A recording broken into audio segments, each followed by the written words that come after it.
देश का तो पता नहीं, लेकिन भारत में हवाई यात्रा करने वाले लोग अपने सबसे बुरे दिन देख रहे हैं। लाखों लोग, महिलाएं, बच्चे, बुजुर्ग, बीमार, देश के कुछ सबसे बड़े एयरपोर्ट्स के बाहर लंबी लाइन लगाकर खड़े हुए हैं या एयरपोर्ट परिसर में ही रात गुजार रहे हैं अपनी फ्लाइट के इंतजार में। इनमें से हजारों लोगों के फ्लाइट्स 18-20 घंटे डिलेड हैं या फिर एक लंबे इंतजार के बाद उन्हें बोल दिया जाता है आपका फ्लाइट ही कैंसिल कर दिया गया है। कोई अपनी शादी में नहीं पहुंच पा रहा है, किसी के एग्जाम्स मिस हो गए, किसी की कनेक्टिंग फ्लाइट छूट गई, किसी का बिजनेस अपॉइंटमेंट मिस हो गया, कई परिवारजन वेकेशंस पर ना जा पाए, अपने रिश्तेदारों से नहीं मिल पाए। बीते कुछ दिनों में एयरपोर्ट्स पर केओस और कंफ्यूजन इतना ज्यादा अब हो चुका है कि ये एयरपोर्ट्स कम आईएसबीटी बस अड्डा ज्यादा लगने लगा है। कोई जमीन पर पड़ा हुआ है, कोई स्टाफ के साथ झपट कर लड़ रहा है, कोई धरना दे रहा है तो कोई नारेबाजी कर रहा है। वहीं कई सोशल मीडिया हैंडल्स पर भी लोग अपना दुखड़ा सुना रहे हैं। दिसंबर के पहले कुछ दिनों में ही 2000 से ज्यादा इंडिगो फ्लाइट्स कैंसिल हो चुकी हैं। जो दूसरे एयरलाइंस के फ्लाइट्स चल भी रहे हैं उनमें सीट्स के दाम 10 से 20 गुना तक बढ़ चुके हैं। हालात इतने खराब हो गए हैं कि दिल्ली से रांची या गुवाहाटी जाना या दिल्ली से अमृतसर जाना लंदन जाने से भी ज्यादा महंगा पड़ रहा है। सरकार अब आनंद फानंद में आकर दूसरे एयरलाइंस को चेतावनी दे रही है, रिक्वेस्ट कर रही है कि भाई ऐसा मत करो, दिन दहाड़े इस तरीके से डकैती मत डालो। सरकार ने फिलहाल प्राइस कैपिंग का भी फरमान जारी कर दिया है इस क्राइसिस को कंट्रोल करने के लिए। लेकिन इस क्राइसिस के पीछे ना तो पाकिस्तान का हाथ है, ना तो चाइना का, ना ही खालिस्तानियों का, ना ही अर्बन नक्सल्स का, ना ही ये किसी टेरर या साइबर अटैक का नतीजा है और ना ही इसके पीछे कोई बाढ़ या साइक्लोन जैसी आपदा है। इस बार गलती सिर्फ और सिर्फ एक एयरलाइन की है और उसके साथ साथ भारत सरकार की है। इस बार सरकार के पास कोई स्केपगोट नहीं है जैसे नेहरू, जिसके पीछे वो छुपकर अपनी जिम्मेदारियों से पल्ला झाड़ सके। अब आप पूछोगे कि इसमें सरकार को घसीटने की क्या जरूरत है? सबको पता है इंडिगो एयरलाइंस की गलती है? इसमें सरकार का क्या दोष हो सकता है? अब कोई कंपनी अगर अपना स्टाफ मैनेजमेंट ठीक से ना कर पाए तो इसमें मोदी जी की क्या गलती है? वो थोड़ी ना आ जाएंगे पायलट बनकर जहाज उड़ाने के लिए। बात तो सही है, मोदी जी खुद थोड़ी ना आएंगे फ्लाइट उड़ाने के लिए, लेकिन भारत में जो लोग फ्लाइट उड़ा रहे हैं, जो हमारे एविएशन सेक्टर का आधा से ज्यादा हिस्सा कंट्रोल कर रहे हैं, जो लोग मोनोपोली बना रहे हैं, जो इतना पावरफुल बन चुके हैं कि 24 घंटे के अंदर अंदर सरकार को भी झुकने के लिए मजबूर कर देते हैं, इतना पावर दिया किसने? अब आप सोचो, अगर इतना पावर जितना इंडिगो के पास है, अगर इतना पावर, इतना अहंकार एक विपक्षी पार्टी, एक विपक्षी लीडर के पास होता तो वो 24 घंटे के अंदर जेल में होता। लेकिन यहां देखिए, मोनोपोली पर मोनोपोली बन जा रही है। सरकार ने एयरलाइन समेत कई सेक्टर्स में यह कांड को अलाउ किया है। इंडिगो की कहानी अकेली नहीं है, वो हमारी देश की न्यू इंडिया की कहानी बन रही है, जहां पैसा और प्रॉफिट बोलता है, सिटीजंस और सेफ्टी कंसर्न्स नहीं। अब अगर एक कंपनी एविएशन जैसे एसेंशियल सेक्टर का 60 to 65% हिस्सा कंट्रोल करेगा तो वो अपनी मनमर्जी करेगा। ऑब्वियसली बात है, इंडिगो ने भी किया। सोचो, आप जरा सोचो, भारत के किसानों को सरकार को अपनी बात मनवाने के लिए अपने ऊपर काले कानून जो थोपे गए थे उसको वापस लेने के लिए 1 साल से ज्यादा लग गया। 800 से ज्यादा जाने गई, लाठी डंडे खाने पड़े, कड़कती दिल्ली की सर्दी पर बॉर्डर पर धरना देना पड़ा, दिल्ली के आंसू गैस, रबर बुलेट, क्या क्या ना झेलना पड़ा। और वहीं दूसरी तरफ एक एयरलाइन कंपनी इंडिगो को 2 दिन से भी कम लगे, सिर्फ एक मेजर फ्लाइट डिसरप्शन लगा, सरकार ने उनकी बात मान ली। अब ये डिसरप्शन जेन्युइन था, जानबूझ के करवाया गया था, इस पर भी डिबेट है, उस पर भी अभी आप आते हैं। लेकिन आज यहां हाल यह है कि इंडिया के जो बाकी एसेंशियल सेक्टर्स को भी आप अगर खंगालोगे तो वहां आपको मिलेगा कि सरकार ने बस 2-3 ऐसे अपने खास पूंजीपति बैठाकर रखे हैं जिन्होंने पूरे सेक्टर पर कब्जा बनाकर रखा है। टेलीकॉम उठा लो, पोर्ट्स उठा लो, सीमेंट देख लो, की सेक्टर्स में एविएशन की तरह या तो मोनोपोली या तो मैक्सिमम डुओपोली आपको मिलेगा। 2 मेजर प्लेयर मिलेंगे। अब ये बड़े प्लेयर्स आसानी से पॉलिसी डिसीजंस इंफ्लुएंस कर सकते हैं और इसका खामियाजा आपको और मुझे भुगतना पड़ेगा, क्योंकि अब हमारे पास चॉइस ना के बराबर हो गया है। और अगर कल दाम बढ़ते हैं, अगर सर्विसेज घटती हैं, तो आपके पास कोई विकल्प नहीं है, चीख लो, जितना चिल्लाना है चिल्ला लो। देशभक्त के आज के एपिसोड में इस पूरे मोनोपोली के खेल को समझने की कोशिश करेंगे, नॉट ओनली इंडिगो कि हमारे देश में क्या चल रहा है, कैसे ये आपको कुचलने की तैयारी चल रही है। लेकिन उससे पहले एक नजर पहले देख लेते हैं, जब हमारी आंखें खुली हैं, इस क्राइसिस को समझते हैं, इंडिगो की क्रोनोलॉजी को भी समझते हैं। आज के फ्लाइट डिसरप्शन की कहानी दरअसल 2024 के जनवरी में शुरू होती है। जनवरी 2024 में भारत सरकार ने फ्लाइट ड्यूटी टाइम लिमिटेशंस यानी FDTL रूल्स को रिवाइज किया। अब ये FDTL वर्ड याद रखिएगा। ये FDTL रूल्स डिसाइड करता है कि पायलट्स कितनी देर तक ड्यूटी कर सकते हैं, कितने घंटे वो विमान उड़ा सकते हैं, एक हफ्ते में एक पायलट कितनी नाइट लैंडिंग्स कर सकता है और उसको मिनिमम कितना रेस्ट देना चाहिए। अब भारत सरकार की directorate general of civil aviation या डीजीसीए ने जनवरी 2024 में एयर ट्रैवल को सेफ और सिक्योर बनाने के लिए नए रूल्स रिवाइज किए। अब ये ग्लोबल सेफ्टी स्टैंडर्ड्स को मद्देनजर रखते हुए नए लिमिट्स को रिवाइज किए गए। भारत में पायलट्स ओवरवर्क है, इस पर तो कोई डिबेट कोई करता भी नहीं है, तो ये रूल्स की दरकार थी। इन नए रूल्स के तहत एयरलाइन कंपनीज को बोला गया कि वो नंबर 1 पायलट्स को हर हफ्ते कम से कम 48 आवर्स का कंसेक्यूटिव रेस्ट प्रोवाइड करेंगे, यानी 2 दिन ऑफ आपको देना पड़ेगा एक हफ्ते में। नंबर 2 नाइट टाइम का डेफिनेशन 12 से 5 बजे सुबह से बढ़ाकर 12 से 6 बजे सुबह तक कर दिया। इसका मतलब है कि अर्ली मॉर्निंग फ्लाइट्स भी पायलट्स अब कम ले सकते थे कंसेक्यूटिवली। नंबर 3 एक हफ्ते में परमिसिबल नाइट लैंडिंग्स का लिमिट 6 से घटाकर 2 कर दिया। यह नहीं है कि हर रात पायलट लेट नाइट लैंडिंग कर रहा हो। नंबर 4 किसी भी पायलट को 2 से ज्यादा कंसेक्यूटिव नाइट ड्यूटीज देने पर रोक लगा दी गई। और नंबर 5 एयरलाइन कंपनीज को रोस्टर चेंजेस, क्वार्टरली जो फिटीग के नंबर्स हैं, अब वो भारत सरकार को कंपल्सरली उनको रिपोर्ट करना पड़ेगा, जो कि वो पहले नहीं करते थे। अब जैसा कि आपको समझ में आ गया हो, ये नए नियम पायलट्स को प्रॉपर रेस्ट देने के इंटेंशन से लाए गए थे। पायलट फिटीग या थकान की वजह से कहीं गलती से कोई दुर्घटना ना हो जाए, इस बात को इंश्योर करने की कोशिश की गई। इससे ओवरऑल एयर ट्रैवल इंडिया में ज्यादा सेफ होने वाला था, इस बात पर भी कोई डिबेट नहीं है। लेकिन एविएशन इंडस्ट्री को यह बात पसंद नहीं आई। उन्होंने नए हायरिंग्स और रोस्टर अपडेशंस को मद्देनजर रखते हुए कहा कि इसमें टाइम लगेगा, सरकार से थोड़ा और समय मांगा। मामला दिल्ली हाईकोर्ट तक पहुंचा, जहां से आदेश आया कि 2 फेजेस में यह काम कर लो, लेकिन इंप्लीमेंट तो आपको यह करना पड़ेगा। तो पहला फेज इस साल 1 जुलाई 2025 से लागू हो गया था, जिसमें क्रू के लिए वीकली रेस्ट बढ़ा दिया गया। यह फेज सभी कंपनीज ने, एयरलाइन कंपनीज ने ऑलमोस्ट बिना किसी डिसरप्शन के निकाल भी लिया। लेकिन जो सेकंड फेज था, नाइट टाइम फ्लाइट और क्रू यूटिलाइजेशन को डायरेक्टली इंपैक्ट करता था, वहां डिसरप्शन के चांसेस ज्यादा थे। यह बात पहले से मालूम थी, इसीलिए ये जो एयरलाइंस को नवंबर 1 का डिलेड डेडलाइन दिया गया था। सोचो, जनवरी 2024 को नियम आए थे और नवंबर 1 2025 में यह लागू होने वाला था। अब ये इंडिगो इकलौता ऐसा एयरलाइन क्यों है जो इसे बहुत बुरी तरीके से फेल कर गया इस टेस्ट को? इसके 2 वर्जन हैं। पहला वर्जन है प्रो इंडिगो वर्जन। यह कहा जा रहा है कि इंडिगो तो 2300 फ्लाइट्स का एक बहुत बड़ा नेटवर्क ऑपरेट करता है। अब इसीलिए बाकी कैरियर्स के कंपैरिजन में उसे ज्यादा प्रॉब्लम्स फेस करना पड़ा इस नए एफडीटीएल की वजह से। उनके कंपैरिजन में अगर आप एयर इंडिया को ले लो, जो इंडिगो का के बाद दूसरे पायदान पर आता है मार्केट शेयर में हमारे देश में, उसके पास सिर्फ 1000 के आसपास फ्लाइट्स हैं। उसके ऊपर इंडिगो लो कॉस्ट एयरलाइन है। एयरक्राफ्ट और क्रू यूटिलाइजेशन लेवल्स भी एयर इंडिया के कंपैरिजन में बहुत ज्यादा है। इंडिगो के पास high volume night time flights भी सबसे ज्यादा है। इसके अलावा इंडिगो के जो नैरो बॉडी एयरक्राफ्ट हैं, जैसे एयरबस A320, वो एक ही दिन में मल्टीपल फ्लाइट्स ऑपरेट करते हैं। मतलब फ्लाइट दिल्ली से गुवाहाटी उड़ान भरती है, फिर वो गुवाहाटी से कोलकाता जाती है, फिर कोलकाता से वापस दिल्ली आती है। इससे होता यह है कि अगर किसी भी वजह से इंडिगो की एक फ्लाइट डिले या कैंसिल हो जाती है, तो एक चेन रिएक्शन शुरू हो जाता है, बाकी फ्लाइट्स भी इंपैक्ट करती हैं। अब नए रूल्स आने के बाद किसी वजह से अगर एक क्रू की ड्यूटी आवर क्रॉस हो जाती है, तो एयरलाइन को उसी फ्लाइट के लिए एक नए लोकेशन पर एक नया क्रू ऑर्गेनाइज करना पड़ेगा। अब यह बहुत महंगा और यह लॉजिस्टिकली भी बहुत डिफिकल्ट है।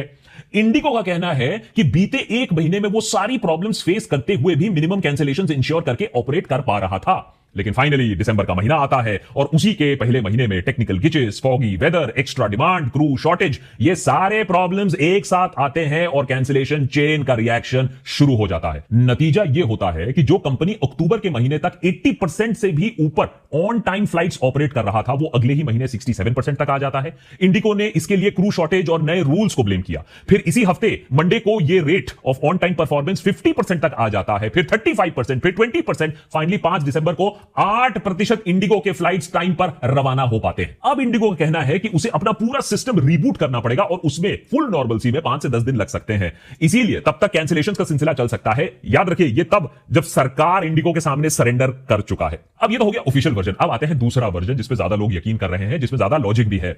अब पायलट एसोसिएशन का कहना है कि इंडिगो ने ये एफडीटीएल रूल्स लागू करना ही नहीं था। उनका कहना है कि इंडिगो का पूरा मॉडल ही मिनिमम स्टाफ मैक्सिमम काम के बेसिस पर उनका धंधा चलता है। इसीलिए जब ये नए रूल्स कई महीनों पहले ही नोटिफाई कर दिए गए थे, उसके बाद भी इंडिगो ने नए स्टाफ, नए पायलट्स की हायरिंग बढ़ाने के जगह उस पर फ्रीज लगा दिया। अब एक तरफ फेस्टिवल्स और शादी, विंटर सेशन का ट्रैवल शुरू हो गया है, पैसेंजर्स का फ्लो बढ़ गया है। दूसरी तरफ इंडिगो के पास ये सब नए रूल्स के हिसाब से मैनेज करने के लिए लोग नहीं थे। एग्जिस्टिंग स्टाफ भी कंपनी के हरकतों से परेशान आ चुका था। रिपोर्ट्स की माने तो इस हफ्ते की क्राइसिस एक्चुअली मुंबई और नासिक के एयरपोर्ट से शुरू होती है। वहां इंडिगो के स्टाफ स्ट्राइक पर चले जाते हैं। कुछ जगहों पर मास कैजुअल लीव की वजह से शॉर्टेज आ जाती है। इसकी वजह से नए रूल्स के अंदर ऑपरेट करना अब इंडिगो के लिए वर्चुअली नामुमकिन हो जाता है, क्योंकि उनके पास कोई बैकअप नहीं है। पहले कुछ फ्लाइट डिलेज होते हैं, कैंसिलेशंस होती है, और उसके बाद वही चेन रिएक्शन शुरू हो जाता है, जिसके बारे में हमने आपको अभी बताया। पायलट एसोसिएशन का कहना है कि इंडिगो ने जानबूझकर इस क्राइसिस को बड़ा होने दिया ताकि सरकार को नए रूल्स जो अपने हैं उसे वापस लेने पर मजबूर कर सके और इंडिगो को नए पायलट्स, नए क्रू का खर्चा उठाना ही ना पड़े, नुकसान झेलना ही ना पड़े। आखिर इंडिगो इतना बड़ा प्लेयर है, उसके एक इशारे पर देश भर के एयरपोर्ट्स पे इस तरीके की हाहाकार मच सकती है, पूरा एयर ट्रैवल इंडस्ट्री डिसरप्ट हो सकता है। सरकार भी इसके आगे कुछ नहीं कर पाई और उसको झुकना पड़ा। अब क्राइसिस को रिजॉल्व करने के लिए डीजीसीए ने फर्स्ट एक वन टाइम एक्सेप्शन देते हुए सारी एयरलाइंस के लिए ये जो नए रूल्स हैं अब उसे अगले फरवरी तक डिफर कर दिया है। हां, इंडिगो की हरकतों की जांच करने के लिए भारत सरकार ने एक इन्वेस्टिगेशन जरूर लॉन्च किया है। अब कल को सरकार इंडिगो को क्रिमिनल नेग्लिजेंस, क्रिमिनल कंस्पिरेसी के लिए दोषी पाएगी या नहीं उसका तो हमें पता नहीं, लेकिन सरकार इतने बड़े प्लेयर के अगेंस्ट कर भी क्या सकती है, और अगर सच में कोई कर भी सकती थी तो अभी तक कुछ कर ही चुकी होती। क्या सरकार को यह बात मालूम नहीं था कि इंडिगो हायरिंग्स नहीं कर रहा है, कि यह क्राइसिस बनने वाला है? और अगर मालूम था तो इतने महीनों से एक्शन क्यों नहीं लिया?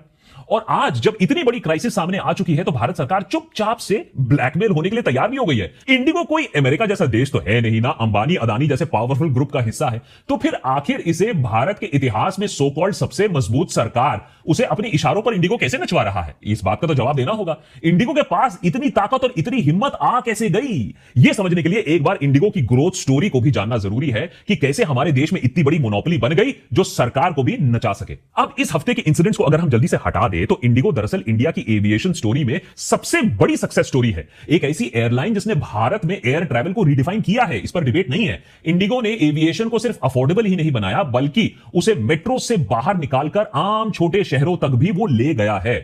बात है साल 2005 की, जब भारत में Air India, Jet Airways, Air Sahara, Kingfisher, Air Deccan जैसी कई कंपनीज ऑपरेट कर रही थी। ढेरों ऑप्शंस थे कस्टमर के पास। इनमें से ज्यादातर एयरलाइंस फुल सर्विस या लग्जरी ट्रैवल पर फोकस करती थी। ऐसे में इंटरग्लोब एंटरप्राइजेस के राहुल भाटिया और एविएशन वेटरन राकेश गंगवाल ने एक साथ एक बड़ा सपना देखा, एक नो नॉनसेंस कैरियर जो लग्जरी पर नहीं बल्कि स्केल, डिसिप्लिन और एफिशिएंसी पर फोकस करेगा। और यहीं से जन्म होता है इंडिगो का। इंडिगो ने पहली फ्लाइट ऑपरेट करने से पहले ही 100 एयरबस A320 एयरक्राफ्ट का ऑर्डर प्लेस कर दिया था। इसके एक साल बाद 2006 में पहला IndiGo flight Delhi Mumbai route पर उड़ान भरता है।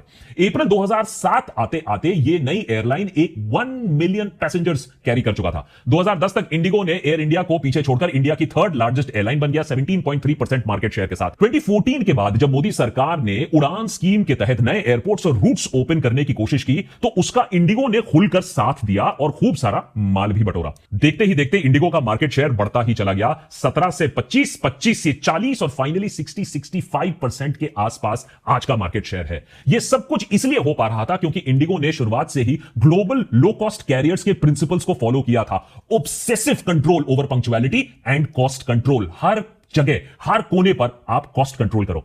इसके बीच इंडियन एविएशन के बाकी प्लेयर्स धीरे धीरे गायब होने लगते हैं। किंगफिशर और सहारा पहले ही जा चुके थे। मोदी सरकार में पावर के आने के बाद धीरे धीरे जेट एयरवेज, गो एयर के जैसे कैरियर्स भी निपट लिए। बचे खुचे एयर एशिया टाइप प्लेयर्स को टाटा ने अब्सॉर्ब कर लिया।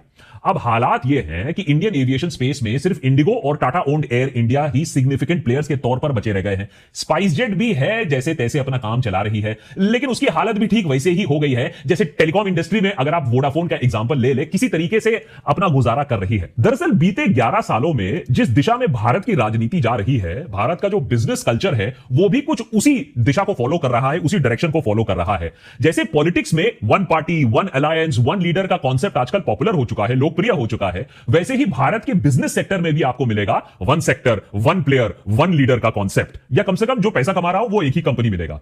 इसका सबसे बड़ा एग्जांपल अगर मैं आपको दूं तो टेलीकॉम सेक्टर देख लीजिए। याद करिए जियो आने से पहले आपके पास कितने कंपनीज का ऑप्शन हुआ करता था। Aircel, Uninor, Docomo, Airtel, idea, Vodafone, न जाने कितने कितने कंपनीज थे, रीजनल और भी थे। डेटा रेवोल्यूशन के नाम पर उसके बाद जियो आता है। पहले तो कुछ साल फ्री में भर भर कर दबा दबा कर फ्री डेटा दिया जाता है। उसके बाद जब सारे छोटे प्लेयर्स खत्म हो जाते हैं एक एक कर तो बचे खुचे 2-3 प्लेयर्स में एक कार्टेल बन जाता है। अब ना चाहते हुए भी आपको अपना नंबर, अपना सर्विस एक्टिवेट रखने के लिए महीने के 300 रुपए देने पड़ते हैं रिचार्ज करवाने के लिए। एक कंपनी दाम अब बढ़ाता है तो पूरा मार्केट में दाम बढ़ने लगता है और कंज्यूमर के पास अब और कोई ऑप्शन नहीं। फ्री के दिन तो भूल जाओ।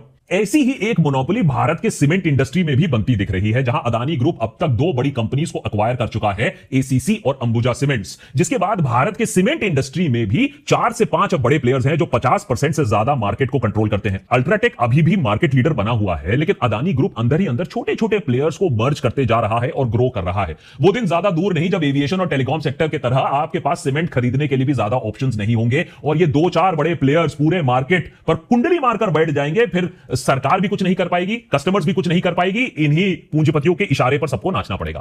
By the way, ports, airports जैसे बड़े इंफ्रास्ट्रक्चर को आप देख लीजिए, वहां भी आपको दिखेगा कि ये सब अदानी ग्रुप को सौंप दिया गया है। अभी तक तो बड़े डील्स, जो बड़े डील्स हमने देखे हैं, इसका आम लोगों पर डायरेक्ट इंपैक्ट नहीं पड़ा है।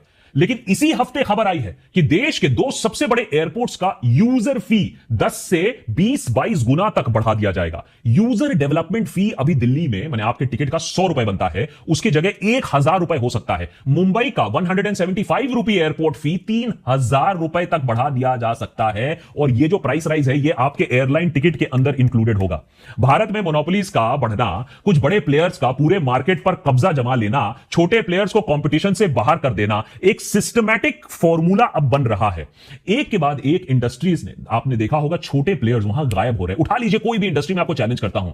जैसे इससे जानते नुकसान किसका होगा? ये नुकसान आपका और हमारा ही होगा, क्योंकि बार्गेनिंग पावर जो हमारी है कि नहीं हम बड़ा कंपनी नहीं छोटे कंपनी के पास जाएंगे, वो चॉइस आपके हाथ से छीन ली गई है। और जैसा कि हमने बताया, ये हाल हमारी पॉलिटिकल स्पेस में भी है। एक बड़ा प्लेयर है जो बाकी प्लेयर्स को डरा धमका कर कमजोर कर रहा है, या फिर अनफेयर मींस यूज करके, माने EC, CBI, state machinery use करके ऐसे उन्हें अपने आप मिला रहा है, उनके ऊपर टेक ओवर कर ले रहा है, या तो उन्हें गेम से ही बाहर कर दे रहा है। छोटे प्लेयर्स हमारे देश में अब यहां भी बिखर रहे हैं। लास्ट में नुकसान यहां भी आम जनता का हो रहा है, क्योंकि भैया उसे तो यही मानना पड़ेगा कि अब हमारे पास ऑप्शन क्या है, अब किसके पास जाएं। उसे ऐसा लग रहा है कि ये छोटे छोटे प्लेयर्स अपने आप खत्म हो रहे हैं। ऐसा नहीं है, उन्हें खत्म किया जा रहा है और हमें कॉकरोच की तरफ फिर जिंदा रहना पड़ेगा विदाउट अ चॉइस। अब बात आपको यह समझनी होगी कि चाहे बात पूंजीपतियों की हो, चाहे बात पॉलिटिकल लीडर्स की हो, आम जनता के लिए चॉइस कम हो रहा है। और आज जो एयरपोर्ट में हुआ है, वो कल आपके और मेरे साथ दूसरे सेक्टर्स में और पॉलिटिक्स में भी होगा, जब हम चाहते हुए भी कहीं और नहीं जा पाएंगे।